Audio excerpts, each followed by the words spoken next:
జిల్లా ఎస్పీ ఆదేశాల మేరకు మార్కాపురం డీఎస్పీ పర్యవేక్షణలో మార్కాపురం సిఐ ఆధ్వర్యంలో మార్కాపురం టౌన్ ఎస్ఐ మరియు రూరల్ ఎస్ఐ సమక్షంలో మార్కాపురం పట్టణంలోని పలు లాడ్జీలలో విస్తృత స్థాయిలో తనిఖీలు నిర్వహించారు. ఇటీవల చెడీ గ్యాంగ్ సంచరిస్తుందనే సమాచారంతో పోలీసులు అప్రమత్తమై పట్టణ శివార్లలో గుడారాలు వేసుకుని సంచరిస్తున్న అనుమానితులను ప్రశ్నించారు. వారి పూర్తి వివరాలను సేకరించి అనుమానాస్పద కదలికలపై ప్రత్యేక నిఘా ఏర్పాటు చేశారు. ఈ సందర్భంగా ప్రజల భద్రతా దృష్ట్యా పోలీసులు పలు జాగ్రత్తలు సూచించారు. రాత్రి సమయాల్లో ఇళ్ల తలుపులు, కిటికీలు బిగించి పెట్టుకోవాలని, అపరిచితులను ఇంట్లోకి అనుమతించవద్దని సూచించారు. నగదు, బంగారు ఆభరణాలను భద్రంగా ఉంచుకోవాలని, కాలనీల్లో సీసీ కెమెరాలు ఏర్పాటు చేసుకోవడం మంచిదని తెలిపారు.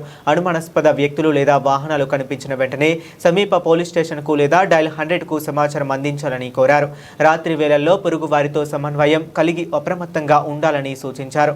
ముఖ్యంగా ఒంటరిగా నివసిస్తున్న వృద్ధులు, మహిళల ఇళ్ల వద్ద ప్రత్యేక జాగ్రత్తలు తీసుకోవాలని పేర్కొన్నారు. ప్రజల భద్రత కోసం పోలీసులు నిరంతరం గస్తీ నిర్వహిస్తున్నారని, నేరాల నియంత్రణలో ప్రజలు కూడా పోలీసులకు సహకరించాలని అధికారులు కోరారు.